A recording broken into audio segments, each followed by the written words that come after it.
Okay, Adobe have just released their big October updates for all of their apps. Let's take a look at what's new in Photoshop. Last year was a pretty big deal. I'm not gonna lie to you, I feel like this year is a little bit of a slower year, but let's jump in and have a look. So first up, let's take a look at this photo, and we're gonna use this as ideal for the first big update.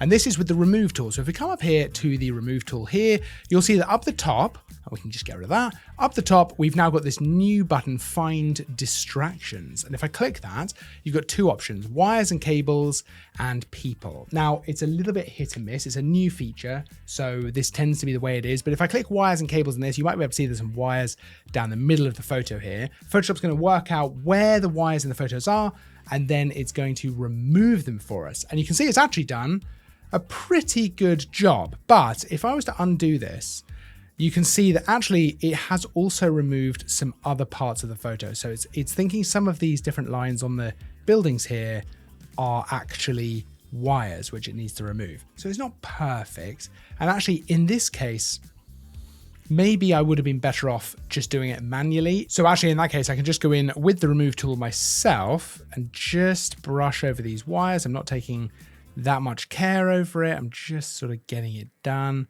And if I leave Photoshop to work that out, it actually does arguably a better job on that situation. So, you know, it's a little bit hit and miss. Now, you can also remove people from photos using this, but again, I found that a little bit hit and miss. So let's take a look at Find Distractions for this photo. Let's click people.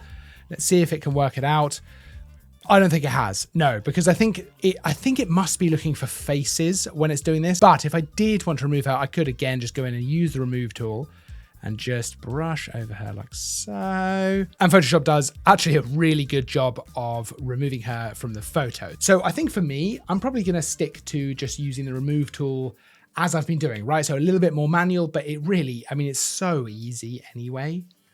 I just don't think it's that big of a problem. I don't think I need to be clicking the Find Distractions things. I think I like to have a little bit more control over it myself. Okay, on to the next update. We're gonna look at this photo of me, actually. We're gonna click Remove Background, which is something that you could already do, so this isn't new.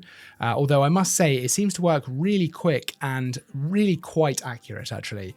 It's quite impressive. Now we're gonna click Generate Background to actually generate a new background for this photo. This is using Firefly Model 3. I think it's the latest version of Firefly, which is Adobe's generative AI. So let's put me in the city. So let's type in busy city, generate. Right, and Photoshop's gonna do its thing. It's gonna work out what to do, try and match it to me, so we have a completely new background. So I was in the woods, which you may remember. Now I'm in a city, right? And it's tried to match it with probably the right sort of tones. So for example, with the trees there, it's still got trees in there because I guess that makes sense with the lighting on me and stuff like that.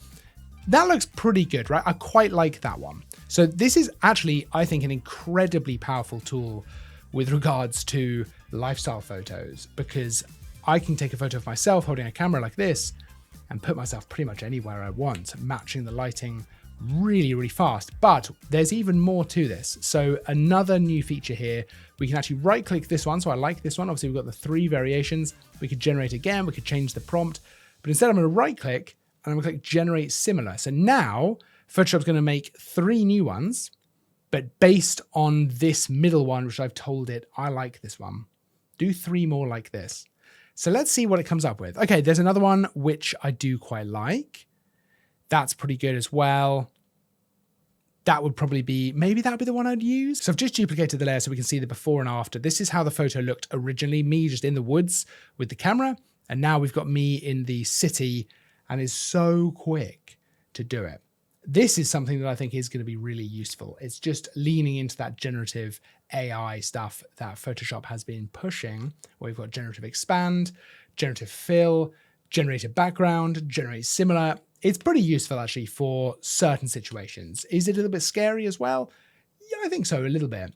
But there are some new updates to things like Lightroom, which aim to tackle that a little bit, which we'll have a video on as well. Those are the big updates to Photoshop. Like I say, maybe not as big of a year, although actually going through them now, I don't know, it's still pretty exciting, isn't it? I mean, the generate background stuff is pretty interesting stuff. So let me know what you think. Are you excited about this stuff? Are you a little bit scared about this stuff?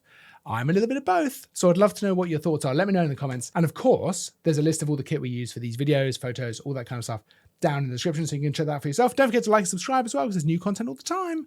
I'll see you in the next video. But until then, as always, thanks for watching.